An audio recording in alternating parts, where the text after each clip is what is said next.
Pablo le habla. Ya están todos, llegaron Filipenses capítulo 1, versículo 6.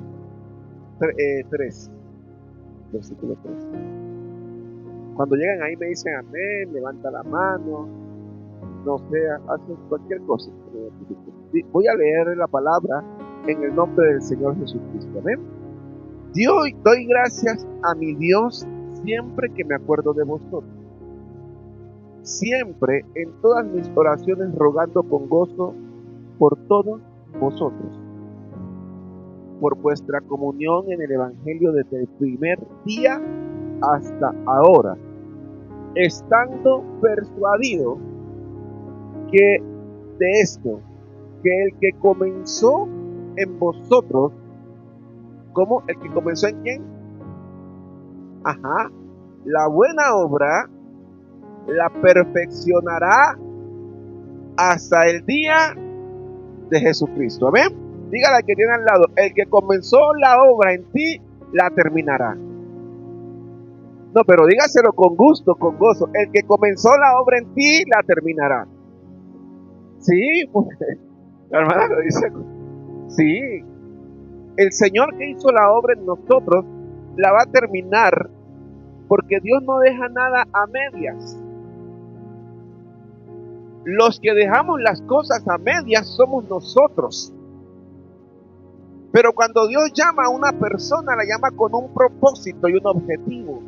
El mensaje que he traído para hoy se llama, mire cómo se llama, tu final o más bien tu principio. Porque a veces nosotros creemos que en la dificultad, en el problema, en la angustia, se olvidó Dios de nosotros. Y a veces creemos que esas cosas son para muerte. Y no son para muerte. Porque cuando Dios llama a una persona, la llama con un bueno.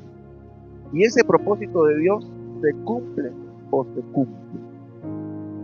Dios no tiene cosas a medias. Dios lo hace todo completo.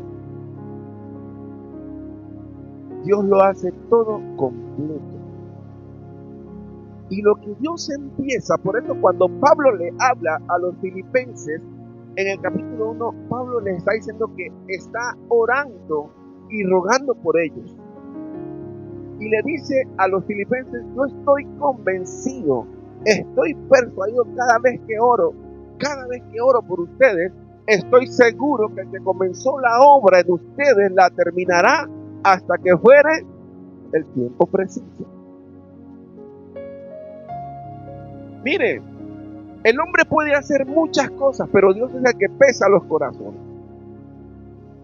Y una de las cosas que voy a mencionar, para que vamos a la palabra, Génesis 28,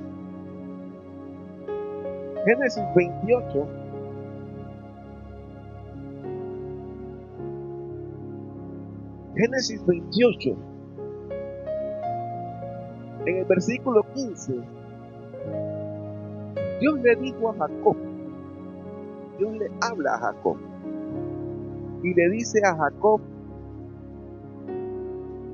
he aquí, yo estoy contigo, y te guardaré por donde quiera que fueres, y volveré a traerte a esta tierra, porque no te dejaré hasta que haya hecho lo que te he dicho. Iglesia, ¿quién fue Jacob? Todos conocemos a Jacob. Todos hablamos de Jacob. Pero Jacob se había hecho, como muchos le llaman, el usurpador, el mentiroso y otros apelativos que le han dado a Jacob. Jacob se hizo pasar por Esaú para tomar la bendición, algo que ya estaba establecido por Dios.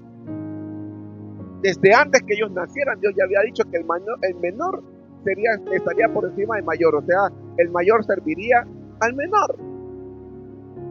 Y ayudado por su madre, comprende la importancia de la bendición que tenía, que recayese esa bendición sobre él.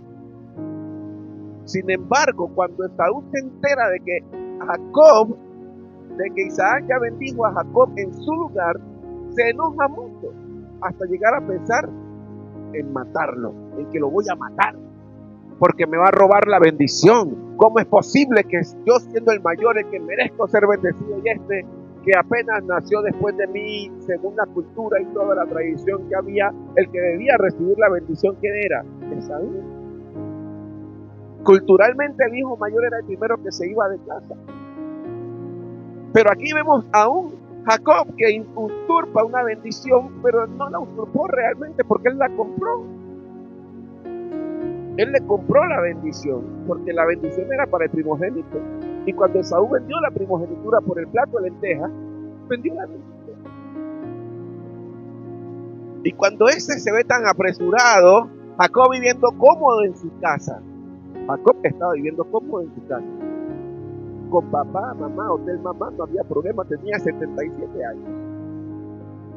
Imagínense, alrededor de 77 años tenía Jacob cuando le hace esto a Esaú. Imagínense todo lo que había pasado cuando él se va de casa. Y él espera todo ese tiempo y está allí viviendo cómodo en su zona de confort, como a veces nosotros los seres humanos estamos tan confort que Dios tiene que como que sacudirnos.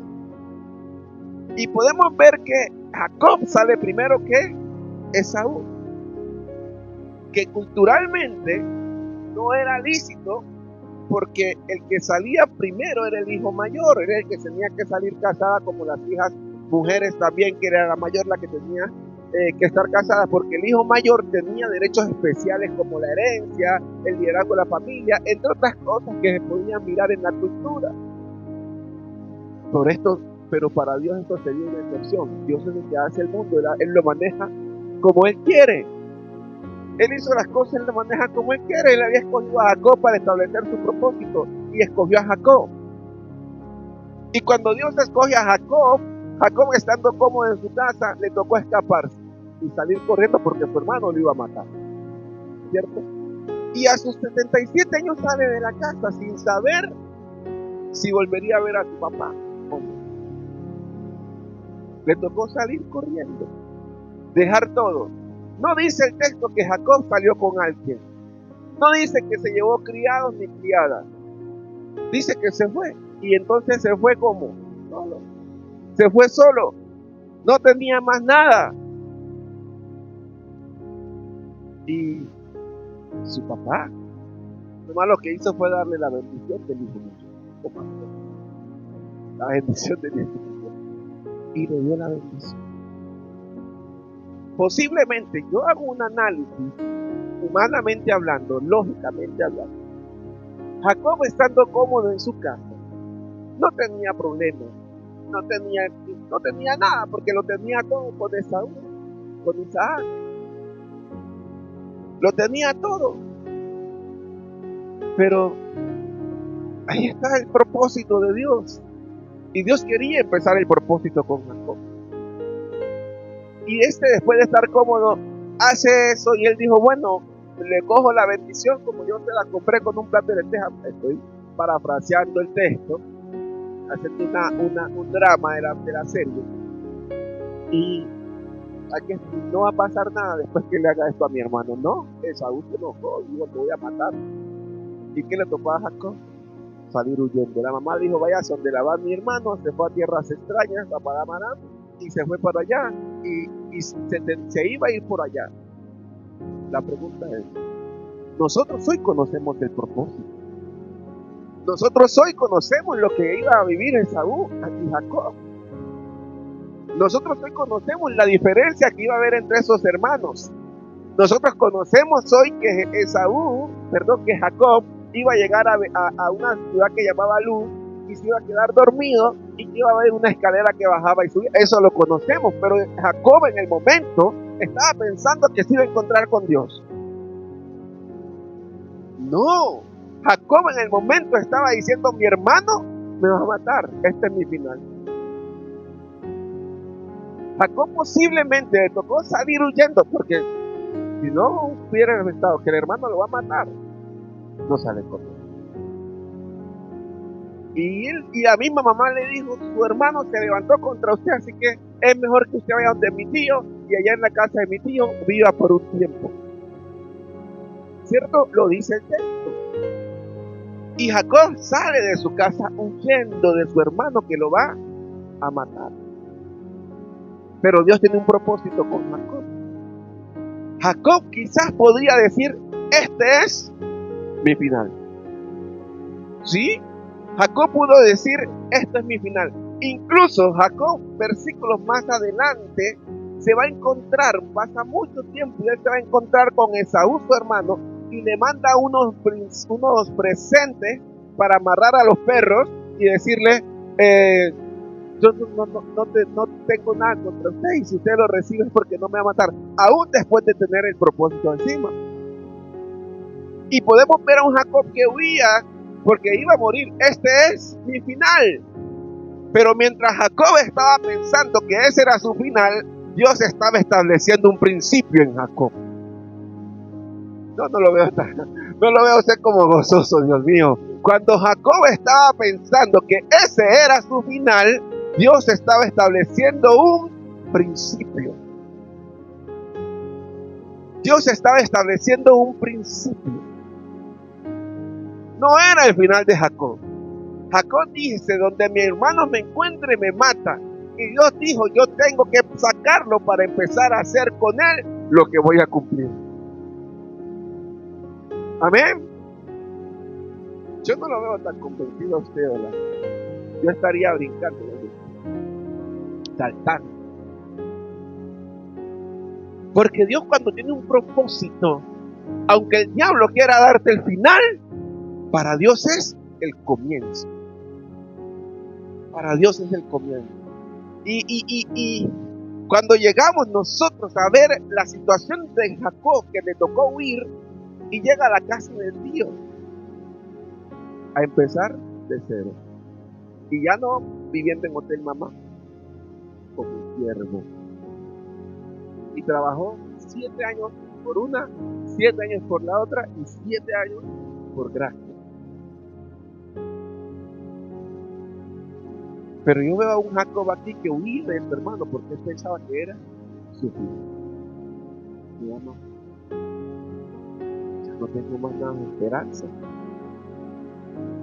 Lo que estamos viviendo en el momento, podemos verlo como la dificultad más difícil y que todo se está terminando, pero ahí es cuando Dios dice, no, Señor, lo que estás viviendo para ti es el final, pero para mí apenas estoy empezando a trabajar contigo, porque no te dejaré ni te desampararé. Cuando Dios llama a Jacob, él lo lleva al monte allá solo. Cuando Jacob está solo, él camina tanto y que se siente cansado, dice el texto, y se acuesta a dormir y pone la cabeza en una roca, y ahí tiene el sueño en Betel, antes Luz, y ahí tiene el sueño. Y cuando caminó y se quedó dormido, dice que tuvo ese sueño con Dios y que Dios le habló en ese momento y le dijo Dios claramente lo que dice en el versículo 15: he aquí yo estoy contigo y te guardaré por donde quiera que fuere, y volveré a traerte a esta tierra, porque no te dejaré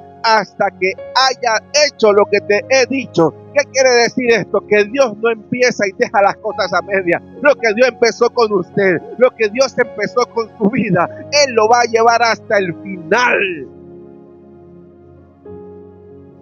Él lo va a llevar hasta el final. Nosotros podemos ver que todo está perdido.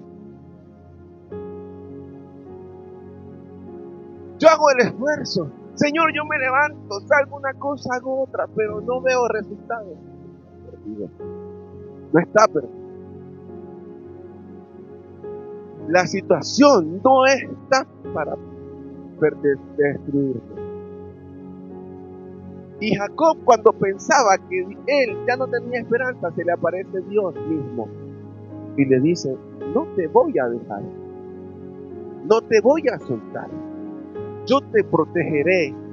Dios le dice a Jacob, le da la promesa de la descendencia, la misma promesa que le dio a su abuelo Abraham, y le dice: yo estoy contigo. ¿Quién, honestamente, cultural, yendo a la lógica cultural, con quién debería estar Dios? ¿Con Jacob o con Israel? Por ser el mayor. La bendición debería estar sobre Saúl. Pero el que andaba viendo era Jacob. Pero es porque Dios tenía un propósito. No, en esos momentos quizás no enfocaba en propósitos como ahora. Pero la bendición era sobre Jacob, pero la merecía el mayor. Y Dios le dice a él, yo estoy contigo. Le da primero la confianza. Aunque tu hermano te quiera matar, aunque tu hermano te quiera destruir, yo estoy contigo, te estoy respaldando, te voy a guardar, te voy a cuidar, porque no te voy a soltar y tengo una promesa sobre ti. Eso le estaba diciendo Dios a Jacob básicamente. Y cuando nosotros vamos al propósito que Dios tiene en nuestra vida, vamos a tener dificultades, problemas, angustias, disoluciones, lo que sea, pero Dios no nos va a soltar hasta que no cumpla su propósito. Mientras estemos en la tierra, habrá un propósito que cumplir de parte de Dios. Mientras andemos caminando como hombres y mujeres de Dios, habrá un propósito. Aún en el mundo habrá un propósito para todo aquel que decida buscar al Señor. Déselo al Señor fuertemente.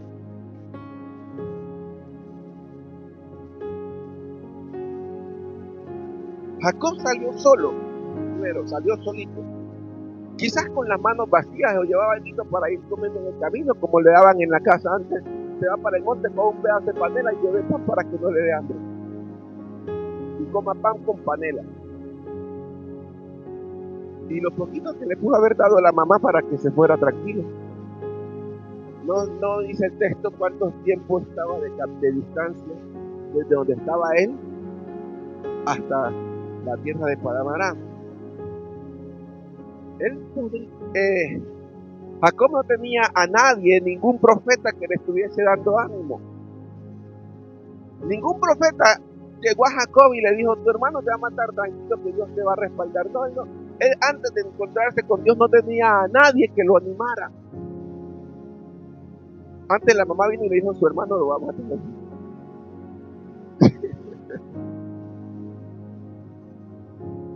Le dio la noticia más fuerte para Jacob. Pero Dios no tenía. Ese era el comienzo. Aún en la dificultad, Dios está estableciendo un principio.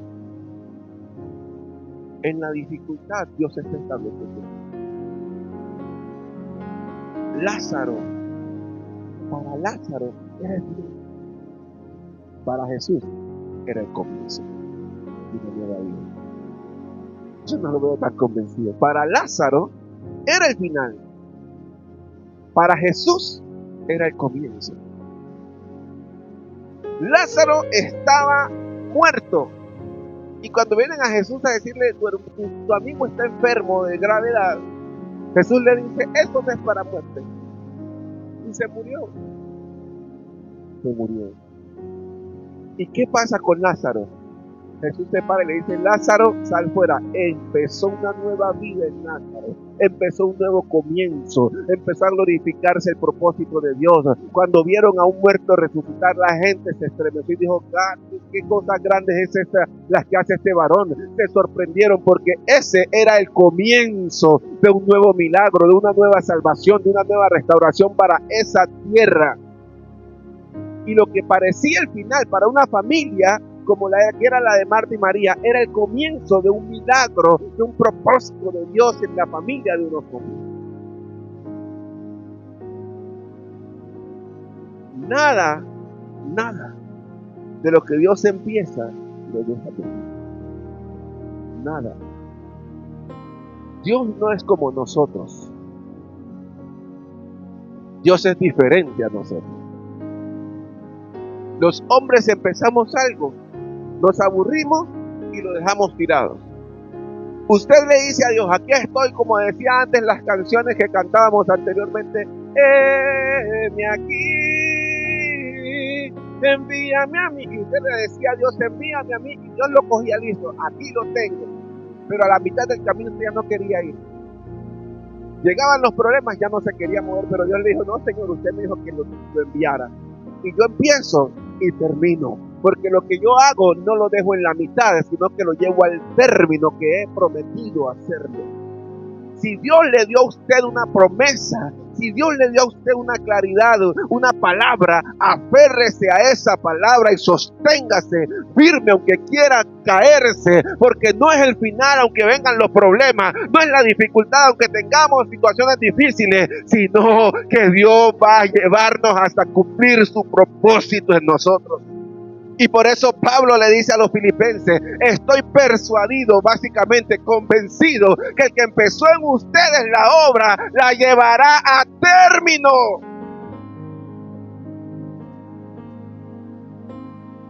Eso es lo que quiere hacer Dios.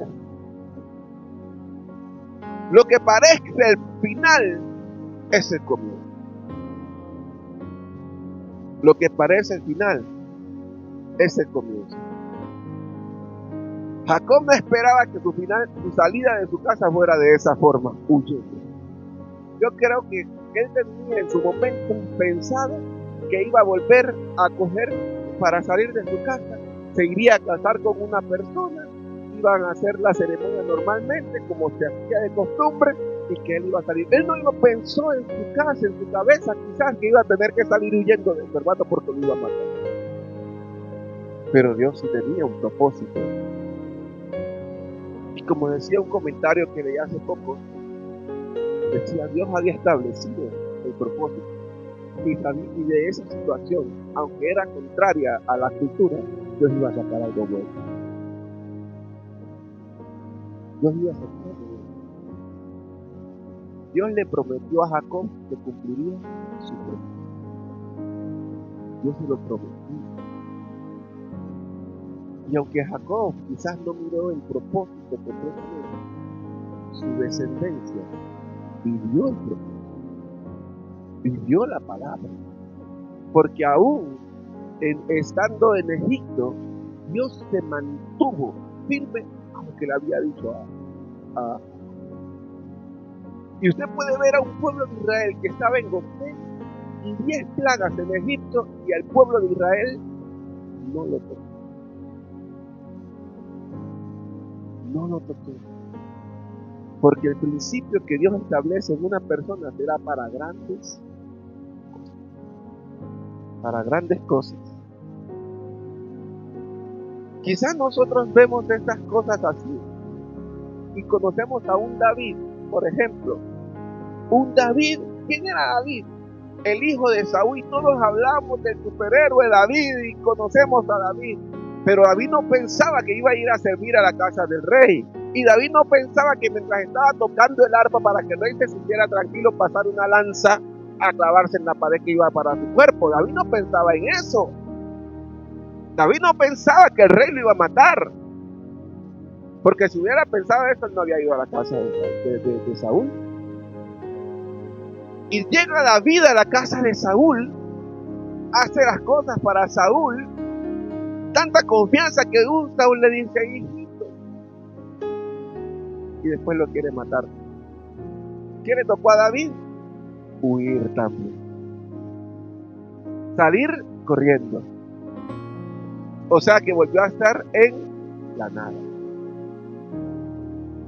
Y si usted lee el primer libro de Samuel, en el capítulo 28 dice que se le unieron los que no tenían ya nada, los sin esperanza. Pero antes de eso, David huye desde el capítulo 16, 17, 18, que empieza usted a ver a un David huyendo para salvar su vida. O sea, donde Saúl me encuentre, me atraviesa. Si estando en la casa me mandó la lanza y casi me mata, quizás David pensó, este es mi final. El rey me va a matar. O sea, era el rey, no era cualquiera. Era el rey, no era nadie. El rey, el dueño de todo un estado. Donde encuentren, vean, aquí está, mandan mensajeros para decirle que esto, ¿sabe? Él ya estaba muerto. Él se miraba posiblemente muerto, pero Dios, ¿qué dijo? Mientras David posiblemente estaba pensando que ese era su final, Dios estaba estableciendo en David un comienzo. Para ponerlo donde. el final sería para Saúl. Y eso usted me dice, eso lo entendemos hoy porque lo hemos leído. Pero en el momento de la aflicción, David no estaba pensando que Saúl lo estaba buscando para darle un abrazo y un beso. Lo estaba pensando para hacerle finiquitar con su vida, matarlo, establecer realmente, se acabó la familia de Isaí y vamos a matar al hijo que le queda, a David. Y David, aquí fue, ya no hay más esperanza. Aún tenía la confianza en Dios. Y porque tenía la confianza en Dios, él sabía que Dios le iba a guardar su vida, con una promesa de que iba a ser rey sobre Israel. Y él estaba huyendo al rey. Pero para Dios, mientras quizás David pensaba que era el final porque Saúl lo iba a matar, Dios estaba estableciendo el comienzo. Y por eso empezó luego, después de esto, David. Pasaron casi 10 capítulos para David empezar a gobernar. Y no empezó a gobernar, como lo dijo, al pueblo como tal. Empezó a gobernar a quienes, a unos que estaban en a los más malos del barrio, como dicen acá en Bogotá, a los ñeros. Ahí empezó a gobernar. Pero pasaron ¿cuánto? En ese momento de la dificultad, Dios estableció un comienzo nuevo. Tenía que sacarlo, Dios, para poder establecer su principio. Amén. Tú puedes ver persecución, puedes ver lo que se te levante. Los hombres y mujeres que hayan en el mundo pueden levantarse contra el propósito. Aunque veamos sombra, aunque veamos oscuridad, se aproxima el comienzo. Se aproxima el comienzo. Dice la gente que la noche cuando más oscura se pone, es cuando ya el sol está por salir. Después de la tormenta. Y usted puede ver en la lluvia, está sentado, bueno, por acá casi no se ve porque es hay mucha contaminación ambiental, pero hay veces que cae un aguacero tan fuerte, las centellas y todas estas cosas, y después sale el sol, y usted sale y la lluvia está. Aún en la naturaleza nos demuestra que después de una dificultad hay un comienzo. Aún. Y ya para ir avanzando, Saulo de Tarso. Saulo de Tarso. Yo miro a un Saulo que le dan cartas para matar a los cristianos. Y Saulo se puede ver claramente el antes y el después. Y cuando Saulo va y pide cartas para matar a los cristianos, el gobernador se las da porque Saulo tenía muchísimo poder, muchísima autoridad. Saulo no era cualquier cosa. Saulo era un gran hombre. Y va a buscar a los cristianos para matarlos, para encarcelarlos. Pero mientras va, Dios le dice, este es el final de Saulo para el comienzo de Pablo.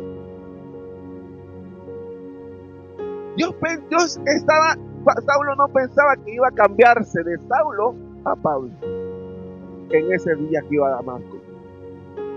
Y usted lo puede ver en el capítulo 9 del libro de los Hechos. Cuando Saulo ve en el caballo, ¿qué pasa? Se cae al ver el resplandor.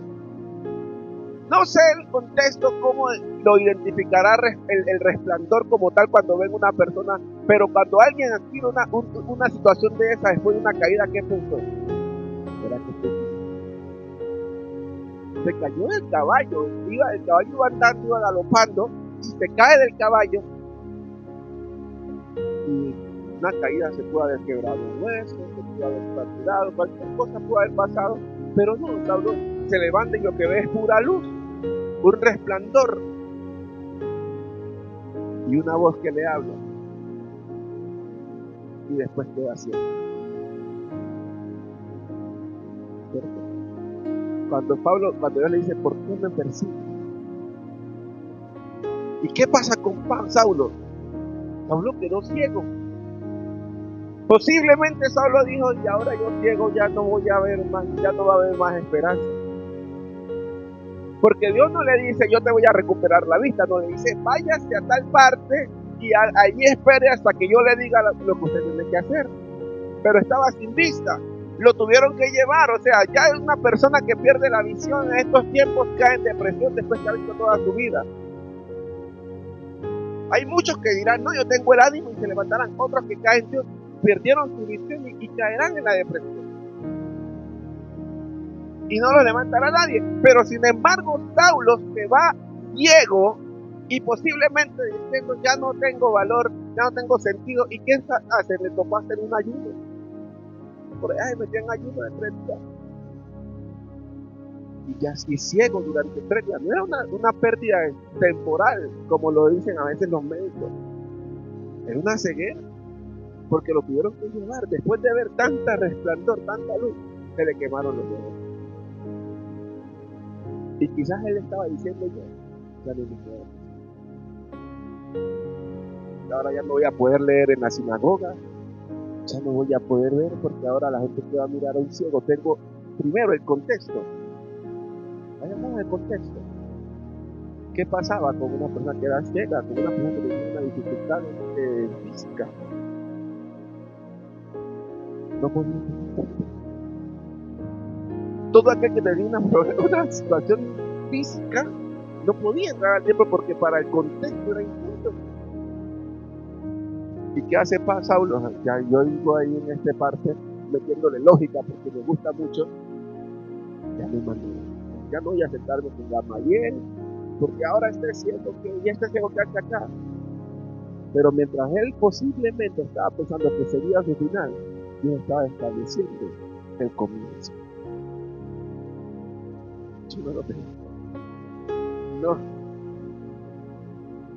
Mientras Saulo posiblemente estaba pensando que era su final, Dios estaba estableciendo el comienzo de Pablo.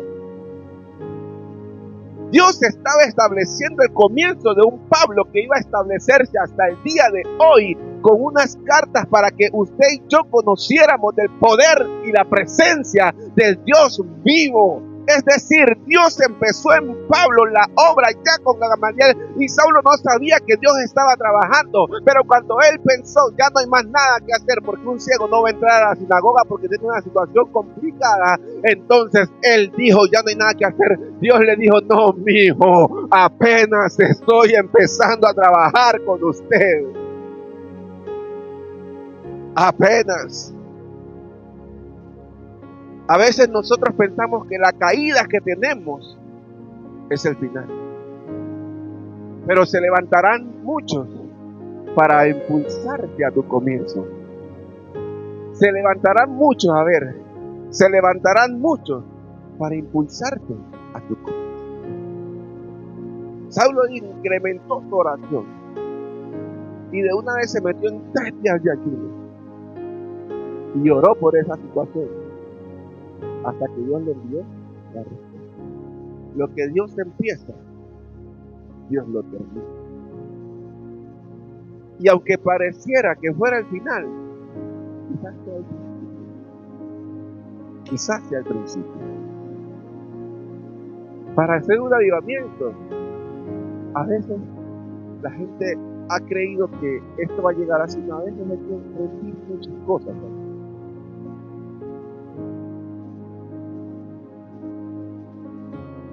Así es. No es el fin. El problema, la situación, las cosas que llegan, las dificultades, no son el fin, son el principio. Los discípulos veían la persecución de Saulo. Hicieron allí con ellos. Los discípulos veían la persecución de Saulo y mataron a Esteban. ¿Qué pensaron los discípulos?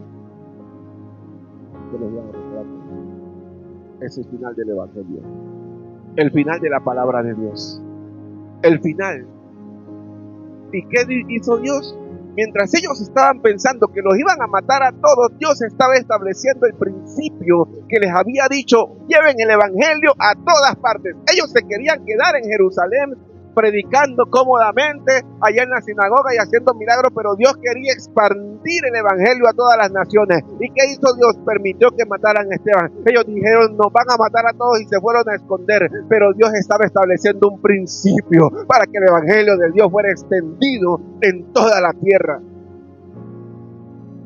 El final que parecía a los discípulos, para Dios era el comienzo de una era gloriosa del Espíritu Santo. Cuando Dios hizo la obra en Esteban y vio los cielos abiertos, los discípulos dijeron: nos mataron, pero Dios estaba diciendo: no, Señor, mi espíritu no se va a morir, y llevaré el evangelio a todas las generaciones, y será de generación en generación hasta hoy, porque usted y yo portamos el Espíritu Santo que fue derramado hace casi 2000 años.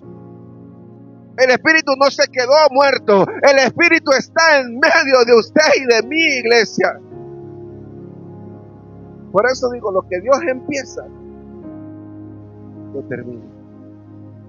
Parece el final, pero no. Es el comienzo. Sin luchas, no hay victoria. Y sin batalla, no hay gloria.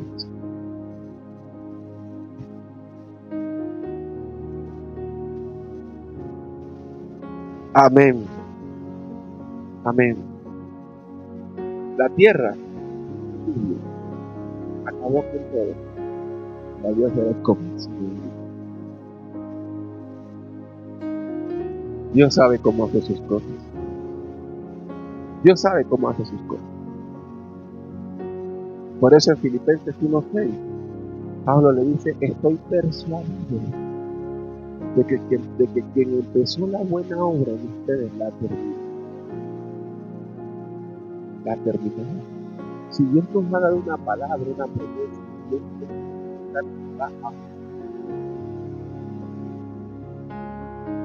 porque Dios no retarda su palabra, Dios no queda en quizás. Dios dice: lo dije y lo cumple. Por eso Números 23:19 donde dice: Naamán a Balaam a Balaam. Dios no es hombre para que mienta, hijo de hombre para que se arrepienta. Lo que él dijo y no hará, habló y no ejecutará. Ese es el Dios a que hay que creerle, hermano. Si Dios nos dijo: voy a hacer milagros contigo, Dios va a hacer milagros, vaya donde vaya, camine donde camine, Dios va a hacer milagros con usted. Si lo llamó para predicar, a donde usted vaya lo va a poner a predicar. Si lo llamó para cantar, a donde usted vaya lo va a poner a cantar, porque el Señor, aunque usted huya hacia Tarsis y tiene la promesa de ir a Nínive, Dios hará lo que sea para traerlo al propósito que ha establecido en su vida. Nada de Dios queda a medias. Dios es tan fiel que hace que las cosas sean reales. No nos vamos a rendir ante el enemigo. No hay que abrirle espacio al diablo. La Biblia dice: no le den lugar al diablo, porque el diablo vino a robarte el propósito. Él sabotea en nosotros el propósito que Dios ha establecido. Él sabotea mediante el pecado, nos atrasa el propósito. Mediante las cosas nos atrasa las situaciones, pero aunque el diablo quiera atrasarlo, así sea que Dios tenga un propósito, Él no va a frenarse porque usted haya caído. Él dice: yo voy a cumplir lo que he dicho que voy a cumplir, y lo va a hacer, porque Satanás puede destruir, Satanás puede enfermarnos, Satanás puede hacer cosas, pero cuando Dios tiene un propósito no nos va a tocar completamente, porque Dios hará que lo que Satanás quiere hacer contigo lo convertirá en bendición para que otros lleguen a su presencia. Hay que seguir firmes en la presencia de Dios. Le hablaba en estos días una hermana hablando, y me dijo: yo creo en Dios, y no sé qué Dios están acostumbrados los cristianos, los neocristianos hoy a creerle, dijo, pero yo creo en un Dios que si usted me está diciendo que iniciemos esto, no nos vamos a echar para atrás, porque el que empieza, si Él lo empieza, Él lo continúa. Y le dije, y tenga presente que se van a levantar muchos, que se van a hacer daño aquí un pastor y el pastor lo echaron. No importa. Pero el que dijo Dios que iba a hacerlo, lo va a hacer. Y le dije, yo estaré ahí. Y si yo voy a estar ahí, Dios no se va a glorificar por Jorge, le dije. Dios va a glorificarse porque Él es Dios. Y ahí los pastores que lleguen, le dije, y van a ser usados grandemente por Dios, no pongan la mirada en ellos, porque el que llegue, si estoy yo, le dije, si estoy yo, yo me voy a morir. Y si viene otro con más unción después que yo, también se va a morir. Y viene otro y otro y otro y se van a morir todos. Le dije, pero el que va a permanecer para siempre en ese lugar se llama Jesucristo. Por eso a Él es que tienen que darle la gloria, a Él es que tienen que exaltarlo, a Él es que tienen que glorificarlo. Esto se pudre, pero la presencia de Dios jamás se estanca. Jamás se estanca. Y eso es lo que Dios va a hacer con nosotros. Que tiene cosas grandes, sí, empecemos a caminar en el propósito. Traigamos el avivamiento, doblemos rodillas, oremos por los enfermos, hagamos las cosas que Él mandó a hacer a sus discípulos y Dios empezará a respaldarnos como respaldaba a sus discípulos. Hay que superar todas las cosas, porque por unas cosas el Señor no va a retardar, no va a retener su promesa. Él no. Nosotros sí, pero escrito está que nada nos podrá separar. ¿Qué nos puede separar del propósito? Si Dios te llamó, aunque hay un propósito arriba donde las redes, ya ha perdido su visión y ve que ya no hay esperanza, ve que ya no caminas más, ve que ya necesitas de Dios, pero no sabes a dónde ir. Camina buscando el propósito de Dios. Camina en lo que Dios te ha llamado. Ora, búscale, lee la escritura, pero no te detengas, porque el Señor está esperando que te levantes para decirte: a ti te necesitaba en la hora. Porque había un propósito en esa vida. Dios no retarda su promesa, Dios no retarda su palabra. Hay mucha gente afuera, pero esos que están afuera, que han servido al Señor, Dios los va a usar nuevamente. Muchos hombres y mujeres que están afuera diciendo: ya no tengo esperanza, ya Dios no me va a usar. Dios los va a usar. Dios los va a usar porque Dios quiere que esos que andan allá afuera sean los que levanten a esta nueva generación de cristianitos que no tienen nada de presencia ni conocen la presencia de Dios. Porque estamos viviendo una generación no de cristianos, sino de cristianitos, que tenemos que andar entreteniendo a la gente en lugar de orar para que Dios derrame unción sobre la iglesia. Necesitamos esa unción, hermanos. Necesitamos poder, necesitamos al Espíritu Santo. No seguir yendo a la gente solamente con la palabra, hay que ir con la presencia de Dios. Al ateo usted no lo va a convencer con palabras porque él tiene argumentos claros, pero sí con el poder del Espíritu Santo. Amén. Dele la gloria a Jesús. Dele la gloria a Jesús. Es el Señor que hace que nosotros tengamos el poder. Y para eso nos llamó Dios. Queremos unción. Hay que orar nuevamente por la unción en la iglesia. Y aunque esto parece el final de la iglesia, no, puede ser un nuevo comienzo. Puede ser un nuevo principio, puede ser un nuevo tiempo para la iglesia, volver a la unción, porque créame que a mí yo veo a los jóvenes en las iglesias hoy entretenidos, yendo a paseitos, a cine, a una cosa, a otra, y está bien que los pastores inviten a sus jóvenes a la iglesia, pero cuánto más si nos ungieran, si oraran por ellos, que les ministraran y derramaran la presencia, que los jóvenes sintieran la corriente que el Espíritu Santo tiene cuando usted lo busca. Eso es lo que queremos ver en los jóvenes. Ahora ya no queremos seguir palabreando a los muchachos y dándoles que usted salga de la depresión y dándole unas charlas psicológicas. No, queremos poder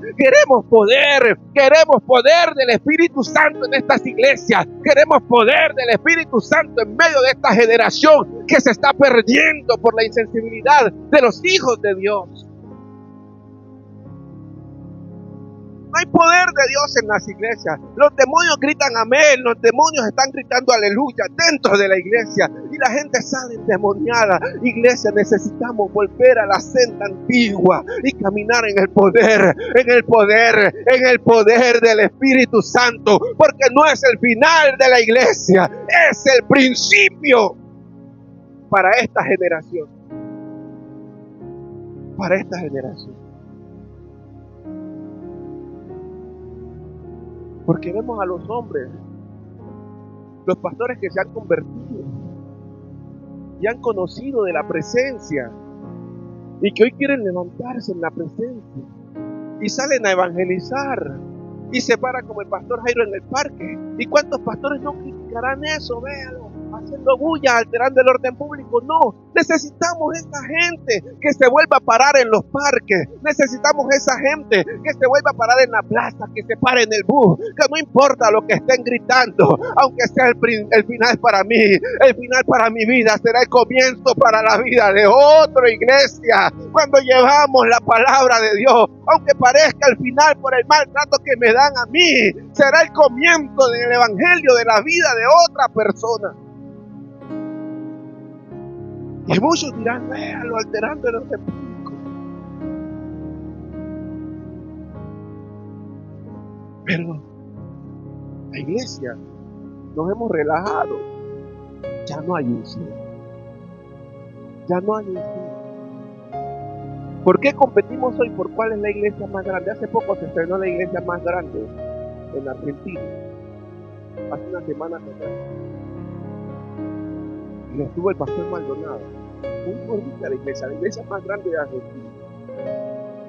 Hace poco se inauguró. Y la meta ya no es llegar a las almas al cielo. La meta es llenar las iglesias sin unción, sin poder, sin ruido. Usted ve los programas de stand-up comedy que uno ve por internet, está lleno de gente también, riendo y echando chistes. Y no es gratis, eso hay que pagar. Cuando nos invitaron en Cali, decir una vez en el trabajo, nosotros pagamos casi 40,000 pesos para ver a una persona echar chistes. ¿Cuánto más querías buscar la presencia de Dios que es gratis? Y la gente no quiere venir porque no hay poder, iglesia, no tenemos ya unción, ya no hay movimiento del Espíritu.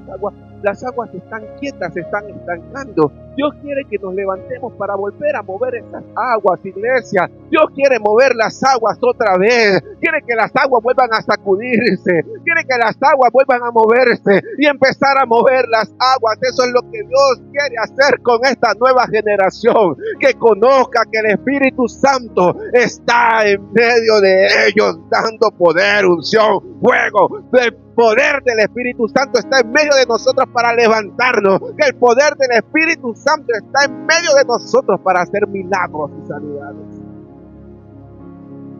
Lo que parecía el final tiene que ser el inicio. Tiene que ser nuestro inicio. Levantémonos, hermanos. Hay una canción de New Wine que dice Ángeles Jesús, dice que mi sacrificio provoque que el cielo se una. Está bien que Jesús ya lo hizo todo, pero para ver poder de Dios en la tierra hay que acercarnos a la presencia de Dios. Hay que ir a la presencia de Dios. Y usted dirá, Dios tiene sus escogidos, sí, pero Él escoge a quien lo anhela de corazón. Porque Dios no hace acepción de personas. Quiero, de verdad, iglesia, enfoquémonos en que habrá unción. Dios va a hacer cosas grandes con nosotros, no de palabras, porque lo vamos a buscar, lo vamos a buscar, lo vamos a buscar y lo vamos a buscar, y Dios se glorificará en quien lo busca. Dios se glorificará. En el avivamiento de la calle Azusa, no vino Dios vespertinamente y dijo, aquí estoy, no. Ellos empezaron a buscar el avivamiento. Ellos empezaron a ayunar, hicieron un ayuno de 21 días y empezaron a ayunar y fueron pocos llenos del Espíritu Santo en ese momento. Y el hombre que estaba al frente no recibió el Espíritu Santo. ¿Qué le tocó hacer? Se metió en vigilia toda una noche buscando la presencia del Espíritu Santo. Y el Señor no dijo, no, Señor, usted no se escogió. No, Él lo buscó y Dios dijo, aquí estoy, porque Dios se deja encontrar de quienes lo buscan, iglesia. Dios se deja encontrar de quien lo busca. Vamos a caminar en el avivamiento para esta ciudad. Hay que ir por la gente, que la gente vea que Dios aún sigue sanando, que la gente vea que Dios aún sigue libertando, que la gente vea que Dios tiene poder, iglesia, que no se ha muerto Jesucristo, que sigue vivo en medio de esta generación, que Dios sigue vivo. Por eso no es el final para la iglesia. Pareciera que las leyes que el gobierno está estableciendo fuera para el final para la iglesia, pero puede ser el comienzo. Amén. Póngase sobre eso.